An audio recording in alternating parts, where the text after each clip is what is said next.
Hello, brothers and sisters of the Briar. Professor Jeremiah here. Such very nice weather out here. This is the first time I've been out on the front porch since my last video to you. Been a busy 2 weeks. I think I'd mentioned to you that I was at a summer camp or youth camp as their camp pastor, so that kind of took me out of making videos.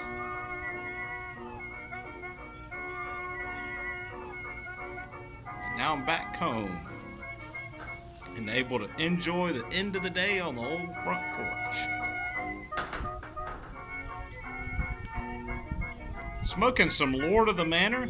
This was a Sutliff blend out of their private stock, and I don't believe they've made this for a couple of years. I think I'm down to 3 tins of it. Of all the English blends I've ever had, I would say this was really my most favorite English blend, and it is very sad to see it go.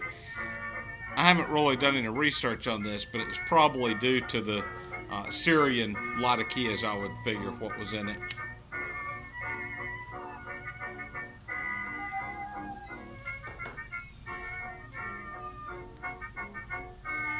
I want to show you some toys that I made when I was in Africa, but before I do that, I do want to mention our Zoom meetup tomorrow evening. I'll have all the information down in the bucket below so you can click to be a part of that meetup. It'll start at 6:30 Central Standard Time and will run till about 8:30. I've had a great meeting the last couple of times. We didn't get to meet last week with me being out of town, but hopefully at least for the next 2 or 3 weeks, 3 weeks I believe, we should be able to meet just on time.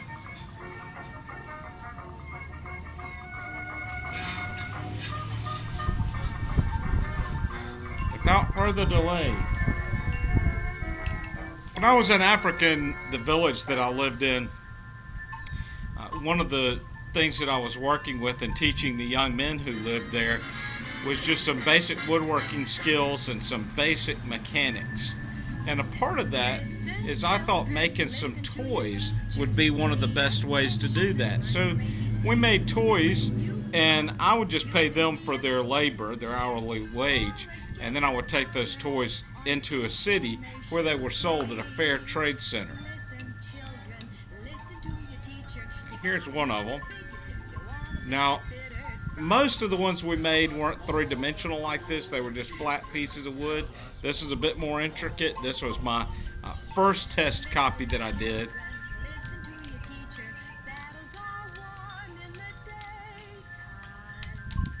And this piece here is actually quite heavy. It was a test to see how well it would work with it being that heavy. This is made all out of mahogany.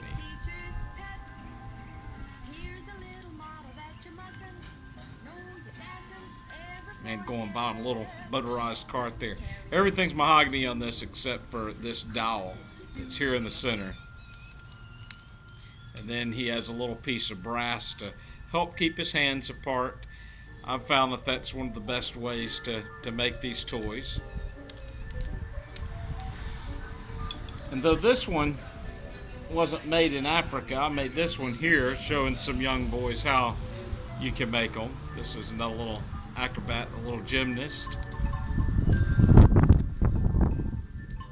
This one, he has a little piece of aluminum keeping his hands apart. But these sold really well in Africa. People enjoyed them. A lot of people bought them for gifts. I made several of them, probably more than 50 of them that I brought back here to the U.S. and gave away as gifts over time.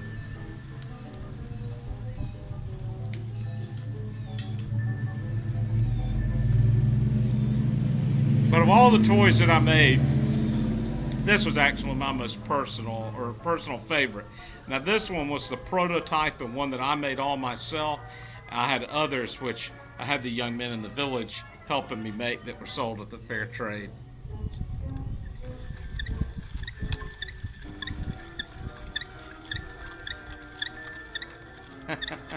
Sometimes his hand gets stuck and I always think it's like he's shooting a line.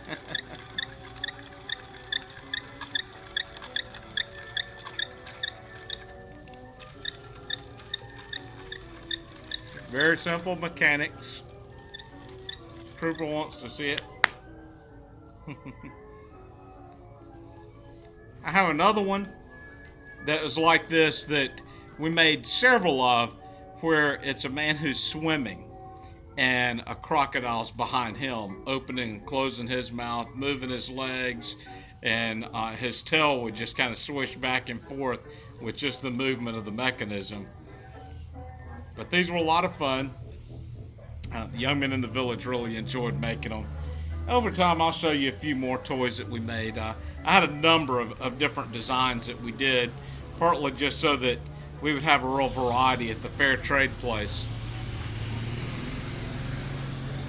Other than the little acrobat monkey, I don't think we ever made anything else that is really in mass production. I did have a little tricycle with a monkey eating a banana that as the wheels go around, he'll raise up his arm and eat the banana. And might have made about 10 or 12 of those. So they did pretty good. I have one question here for you before we depart today, and that is if any of you have any knowledge on keeping birds away from your blackberry bush. Blackberries are doing really well, but when I went to check them this afternoon, I noticed that the birds have really gotten into them. Some of these I really would have left even another day, but I was afraid the birds would get them. Very sweet. I've got 3 bushes and they're loaded, but there's other berries all over the ground that the birds have gotten into. And it makes me sad because I was really looking forward to sitting out here on the front porch and eating them.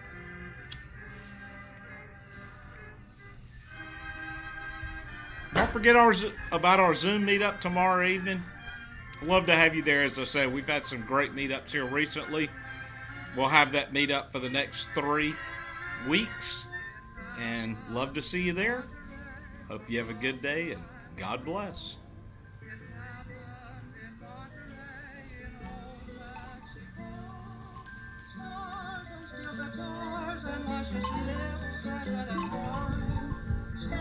Somebody's card when I'm afraid that it was mine. It happened in Monterey without thinking twice. I left her